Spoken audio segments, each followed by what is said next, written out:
நவீன வழி தவறிய நவீன காலத்து சித்தாந்தம் என்ற தொடரில் நம்ம தொடர்ச்சியாக பார்த்துட்டு வரோங்க நிறைய வழி தவறிய சித்தாந்தங்களை. ஸோ அதில் அந்த வரிசையில் வரக்கூடியது தான் ஸ்டாய்சிசம் என்று சொல்லுவாங்க. இந்த ஸ்டாய்சிசம் என்பதற்கு தமிழில் என்ன சொல்லுவாங்கன்னா உறுதிப்பாட்டுவாதம் சொல்லுவாங்க, கடும் தன்னடக்கம் என்று சொல்லுவாங்க, இல்லைன்னா இன்ப துன்ப நடுநிலை கோட்பாடு என்று சொல்லுவாங்க, அல்லது விருப்பு வெறுப்பற்ற நிலை என்று சொல்லுவாங்க. இதெல்லாம் தமிழ் வார்த்தைகள் அதற்கு நிகரான. இந்த பண்டைய கிரேக்க தத்துவங்க, இது கிரீக் பிலாசபி. இதில் புற உலக நிகழ்வுகளை கண்டு கலங்காமல் பகுத்தறிவுடன் தார்மீக ஒழுக்கத்துடனும் தன்னடக்கத்துடனும் வாழ்வது சிறந்த வாழ்க்கைக்கு வழி என வலியுறுத்துகிறது. ஸோ இதனுடைய முக்கிய கருத்துக்கள் என்ன அப்படின்னு பார்த்தீங்கன்னா, கட்டுப்பாட்டில் உள்ளவை இல்லாதவை, அதாவது நமது எண்ணங்கள் செயல்கள் மட்டுமே நம்ம கட்டுப்பாட்டில் இருக்கு, வெளிப்புற நிகழ்வுகள் அல்ல என்பதை புரிந்து கொண்டு கட்டுப்பாட்டில் உள்ளவற்றை கவனம் செலுத்துவது. ரெண்டாவது இயற்கையுடன் இணைந்த வாழ்க்கை, பிரபஞ்சம் பகுத்தறிவின்படி இயங்குகிறது, அதனோடு இணைந்து வாழ்வது முக்கியம் என்று. அடுத்து தைரியம், நீதி உணர்வு, தன்னடக்கம், இந்த 4 நற்பண்புகளை கடைபிடிப்பது ஸ்டாய்சிசத்துடைய அடிப்படை. மேலும் துன்பங்களை எதிர்கொள்வது, இன்ப துன்பங்களில் நடுநிலை வகித்து துயரங்களை உறுதியுடன் எதிர்கொள்வது. சுருக்கமாக சொல்லணும்னா ஸ்டாய்சிசம் என்பது வெளிப்புற சூழ்நிலைகளால் பாதிக்கப்படாமல் மன உறுதியோடு தர்க்க ரீதியாகவும் நற்பண்புகளோடு வாழ்வதற்கான ஒரு தத்துவங்கள். இதுல நல்ல விஷயங்களும் இருக்கு, அதே நேரத்துல சில தீய விஷயங்களும் இருக்கு. என்ன தீய விஷயங்கள் அப்படின்னு சொல்லி பார்த்தீங்கன்னா, புத்தி மட்டும் போதும் அதுவே வழிகாட்டும் என்று சொல்லக்கூடிய சித்தாந்தம். மேலும் உணர்ச்சி பலவீனம், துக்கம், பயம் ஒழிக்கப்பட வேண்டும் என்று சொல்லக்கூடிய இந்த சித்தாந்தம். மேலும் உனக்கு நீயே போதும், யாரையும் சார்ந்து இருக்காது என்று சொல்லக்கூடிய விஷயம். துனியாவிலிருந்து முழுமையாக விலகிவிடு என்று சொல்லக்கூடிய விஷயம். நற்செயல் என்பது மனிதனுடைய வரையறை என்று சொல்வது. அடுத்தது உணர்ச்சி அற்றவன் தான் ஞானி, துன்பம் எல்லாம் முக்கியம் கிடையாது என்று சொல்லக்கூடிய விஷயங்கள். இது எல்லாமே இதுல இருக்கக்கூடிய தவறான கொள்கைகளாக இருக்குது. ஸோ மீட்சிக்கு மனுஷனுடைய புத்தி, சுய கட்டுப்பாடு, உணர்விலிருந்து விலகல் இது போதுமானது என்று சொல்கிறது இல்லைங்களா. துன்பத்தை உள் வலிமையால் தாங்க வேண்டும். நற்செயல் என்பது மனித கருத்துல தான் வரையறுக்கப்படுது. உணர்ச்சிகள் பலவீனம் என கருதப்படுது. இதெல்லாம் இதனுடைய மெயினான பாயிண்ட்ஸ். ஆனால் சூரத்துல் அஸ்ர் இதை தெளிவாக மறுக்குதுங்க. ஈமான், நற்செயல்கள், ஹக்கு, ஒருவர் தாவா செய்வது, சபுர், இது இல்லாதவர் தான் நஷ்டத்தில் இருப்பார் என்று சொல்லுது. வெறும் சுய கட்டுப்பாடு மட்டும் அல்ல. மேலும் இதுவே ஸ்டாய்சிசத்துடைய அடிப்படையை உடைக்கிறது. மேலும் மற்ற சில சூறாக்களும் இதற்கு மறுப்பு. சூரத்து யூனுஸுடைய 12வது ஆயத்து, சூரத்துல் அன்ஆமுடைய 42லேருந்து 43வது ஆயத்து, சூரத்து தாஹா எல்லாமே இதனுடைய தவறான சித்தாந்தங்களுக்கு மறுப்பு கொடுக்கக்கூடியதா இருக்கு. ஸோ மனிதன் என்பவன் உணர்ச்சி உள்ளவன், அவன் அல்லாவை சார்ந்து இருக்க வேண்டும், வெறும் புத்தியை மட்டும் சார்ந்து இருப்பதல்ல. மூசா அலைஹிஸ்ஸலாம் பற்றி பார்க்கலாம் இல்லைங்களா. எவ்வளோ பெரிய நபி. அவங்களும் பயம் அடைந்தாங்க, அச்சம் கொண்டாங்க, நம்பிக்கை கொண்டாங்க, துக்கமும் பட்டாங்க. யாக்கூப் துக்கத்தால் அழுதார், அவருடைய கண் பார்வை போற அளவு.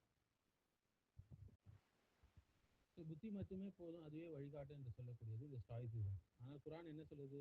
வழிகாட்டுதல் என்பது அல்லாஹ் அனுப்பிச்ச வஹீலிருந்து வர வேண்டும். இன்னி ஹதைனாஹு சபீலா என்று சொல்றான். அல்லாஹ் தான் வழிகாட்டக்கூடியவன். நபி ஸல்லல்லாஹு அலைஹி வஸல்லம் சொல்றாங்க, அல்லாஹ்வின் கிதாபை பிடித்து கொண்டால் நீங்கள் ஒருபோதும் வழி தவற மாட்டீர்கள் என்று. ஸோ மனித புத்தி மட்டும் போடாது மனுஷனுக்கு வழிகாட்டுறது. ரெண்டாவது உணர்ச்சி பலவீனங்கள், துக்கம், பயம் எல்லாம் ஒழிக்கப்பட வேண்டும் என்று சொல்லக்கூடிய சித்தாந்தம். நம்ம ஏற்கனவே பார்த்தோம், மூசா அலைஹிஸ்ஸலாம் பயந்தாங்க, மரியம் அலைஹிஸ்ஸலாம் பயத்தால் அழுதார்கள், யாக்கூப் அலைஹிஸ்ஸலாம் அழுதார்கள். அல்லாஹ் இவைகளை கண்டிக்கவில்லை, இதெல்லாம் இயற்கை நிகழ்வுகள். நபி ஸல்லல்லாஹு அலைஹி வஸல்லமுடைய மகன் இறந்தபோது கூட அவங்க அதிகமாக அழுதாங்க, துக்கப்பட்டாங்க. ஸோ உணர்ச்சி என்பது இயல்பான ஒரு விஷயம் தானே, பலவீனம் கிடையாது. அது மூன்றாவது விஷயம் என்னன்னா, இந்த சித்தாந்தத்துல உனக்கு நீயே போதும் என்று சொல்லக்கூடிய சித்தாந்தம், யாரையும் சாராத அப்படின்னு சொல்லி. ஆனா இய்யாக நஅ்புது வ இய்யாக நஸ்தஈன், நம்ம என்ன செய்யறோம்? அல்லாஹ்விடம் தான் கேட்க வேண்டும், அவன் மீது தான் தவக்குல் வைக்க வேண்டும். வமை யதவக்கல் அலல்லாஹி ஃபஹுவ ஹஸ்புஹ். ஸோ ஸ்டாய்சிசம் தன்னிறைவை வழிபட சொல்லுது, இஸ்லாம் அல்லாஹ்வை வழிபட சொல்லுது, துனியாவை விட்டு முழுமையாக விலக சொல்லுது. ஆனால் அல்லாஹ் என்ன சொல்றான்? பல நன்மைகள் ஹலால் துனியாவில் இருக்கு, உலகை அனுபவித்து அதே நேரத்தில் அதில் மூழ்கி விடாதீர்கள், அல்லாஹ்வின் பக்கம் வாங்கல் என்று சொல்லுது. நான் நோன்பு வைக்கிறேன், உடனே திறக்கிறேன், இது என் சுன்னா என்று நபி ஸல்லல்லாஹு அலைஹி வஸல்லம் சொன்னாங்க. ஸ்டாய்சிசம் என்ன சொல்லுது? மிகையான துறவரத்தை என்கரேஜ் பண்ணுது. ஆனால் இஸ்லாம் சமநிலையை என்கரேஜ் பண்ணுது. இனில் ஹுக்மு இல்லா லில்லா, ஆட்சி அதிகாரம் அல்லாஹ்வுக்கே உரியது, அல்லாஹ் தான் வரையறுக்கக்கூடியவனாக இருக்கான். நற்செயல் என்பது மனிதனுடைய வரையறை என்று இது சொல்லுது. மேலும் துன்பம் முக்கியம் அல்ல, உணர்ச்சியற்றவன் தான் ஞானி என்று சொல்லுது. சபுர் உடையவர்களுக்கு மகிழ்ச்சி, துன்பத்துக்கு பின் இலகு என்று அல் குர்ஆன்ல அல்லாஹ் சொல்றான். ஸோ நபிஸ்லா அஸ்லம் சோர்வு, நோய், துக்கம் எதுவாக இருந்தாலும் பாவங்கள் மன்னிக்கப்படும் என்று சொன்னாங்க. ஆனால் ஸ்டாய்சிசம் என்ன சொல்லுது? உணர்ச்சியே இல்லாமல் இருப்பா நீ என்று சொல்லுது. இஸ்லாம் உணர்ச்சி என்பது இருக்க வேண்டும், இயல்பு. ஆனால் அல்லாஹ்வை சார்ந்து இருந்து சொல்கிறது. அடுத்த முக்கியமான விஷயம், இதுக்கு நிகரான நவீன கருத்துக்கள் என்னென்னு பார்த்தீங்கன்னா, செல்ஃப் ஹெல்ப் புத்தகங்கள் பார்க்கலாம் இல்லைங்களா? யூஆர் எனஃப், நீயே உனக்கு போதுமானவன் என்று. அடுத்து தெரப்பி கல்ச்சர் என்று சொல்லுவாங்க.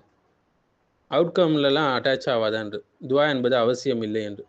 அடுத்து extreme minimalism, productivity stoicism, atheism, stoic atheism, இது எல்லாமே நவீன இதற்கு நிகரான சித்தாந்தங்கள். ஸோ இது வஹியை மறுக்கக்கூடிய, உணர்ச்சியை பலவீனம் என்று சொல்லக்கூடிய, மனித புத்தி தான் இறுதியான அளவுகோல் என்று சொல்லக்கூடிய ஒரு சித்தாந்தம் தான் இந்த ஸ்டாயிசிசம் என்பது. தவக்குல், துவா, அல்லாவை சார்ந்து வாழ்க்கை, இது எல்லாமே நிராகரிக்கக்கூடியதாக இருக்குது. மிகைவான துறவரத்தை கற்பிக்கக்கூடிய ஒரு விஷயமாக இருக்குது. மாற்றத்துக்கு பதிலாக பாசிட்டிவ் மனநிலையை உருவாக்குகிறது. மேலும் நற்செயலே அல்லாஹ் அல்ல, மாறாக மனிதன் வரையறுத்து விட முடியும் என்று சொல்கிறது.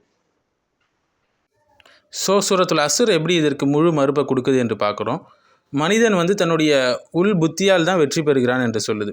ஆனால் சூரத்துல் அஸ்ர் என்ன சொல்லுது? இன்னல் இன்சான லஃபி ஹுஸ்ர், ஈமான் இல்லாமல் மனிதன் முழுவதும் நஷ்டத்தில் இருக்கிறான், அவனால் வெற்றி பெற முடியாது என்று அழகாக விளக்குகிறது இஸ்லாம். வஹி இல்லாத ஒரு புத்தி, வழிகாட்டுதல் இல்லாத ஒரு புத்தி நஷ்டத்தை தான் கொண்டு வரும். அடுத்து சுய கட்டுப்பாடு மட்டும் நற்செயல்களை உருவாக்கும் என்று சொல்லுது. மாறாக இன்னல்லதீன ஆமனு அமிலு சாலிஹாத், வெற்றிக்கு எது ஃபார்முலா? ஈமான் ப்ளஸ் நற்செயல், ரெண்டுமே இருக்கணுங்க. வெறும் ஒழுங்கு வாழ்க்கை மற்றும் போதாது. ஈமான் இல்லாமல் நற்செயல் கிடையாது, பலன் அளிக்காது. ஸோ நற்செயல் என்பது வஹி அடிப்படையிலான செயல்கள், அதுதான் நற்செயல் என்பது. மேலும் ஒரு ஞானி என்ன செய்கிறான்? அவனே தனியாக உண்மையை கண்டுபிடிக்கக்கூடியவனாக இருக்கிறான். ஆனால் உண்மை ஹக் என்பது கற்பிக்கப்பட வேண்டியது. வத்தவா சோபில் ஹக்கி என்று அல்லாஹ் சொல்கிறான். உண்மை என்பது வஹி அடிப்படையிலாக இருக்க வேண்டும். மனிதனுடைய உள் யோசனையினால், ஆழ்ந்த தியானத்தினால கிடைக்காதது. ஸோ உனக்கு நீயே உண்மையை கண்டுபிடி என்று ஸ்டாய்சிசம் சொல்லுது. ஆனால் இஸ்லாம் என்ன சொல்லுது? உண்மை உனக்கு அல்லாஹ்வின் புறத்திலிருந்து வரும், அதை நீ பரப்ப வேண்டும் என்று சொல்கிறது. அடுத்து உணர்ச்சி எல்லாம் பலவீனம் என்று இது காட்டுகிறது இந்த ஸ்டாய்சிசம். ஸோ வெற்றிக்கு சபுர் தேவை, உணர்ச்சி ஒழிப்பு கிடையாது. வத்தவா சோபி சபுர் என்று அல்லாஹ் சொல்கிறான். சபுர் என்பது வேண்டும். உணர்ச்சியுடன் பொறுமை, நம்பிக்கை, துவா, முயற்சி எல்லாமே இருக்கணும். துக்கம், பயம் எதுவுமே காட்டாது என்று ஸ்டாய்சிசம் சொல்லுது. இஸ்லாம் என்ன சொல்லுது? உணர்ச்சிகளை உணரு நீ, ஆனால் அல்லாஹ்வுக்காக அதை கட்டுப்படுத்து என்று சொல்கிறது. மனித முயற்சி மட்டுமே போதும் என்று ஸ்டாய்சிசம் சொல்கிறது. ஆனால் அசர் என்ன சொல்லுது? வெற்றி என்பது கூட்டாகவும் அல்லாஹ்வை சார்ந்ததாகவும் இருக்க வேண்டும். ஸோ தனி மனித தன்னம்பிக்கையை மையமாக கொண்டது தான் இந்த ஸ்டாய்சிசம். ஆனால் அல்லாஹ் சுப்ஹானஹு வ தஆலா என்ன சொல்கிறான்? அல்லாஹ்வை மையமாக கொண்டு நீ வாழு என்று சொல்கிறான். ஸோ மீட்சி என்பது உன்னுள் இருக்கக்கூடியது என்று சொல்லக்கூடிய ஸ்டாய்சிஸுக்கு அழகான மறுப்பை சூரத்துல் அஸ்ர் சொல்கிறது. மீட்சி என்பது உனக்கு மேலுள்ள அல்லாஹ்விடமிருந்து வர வேண்டும்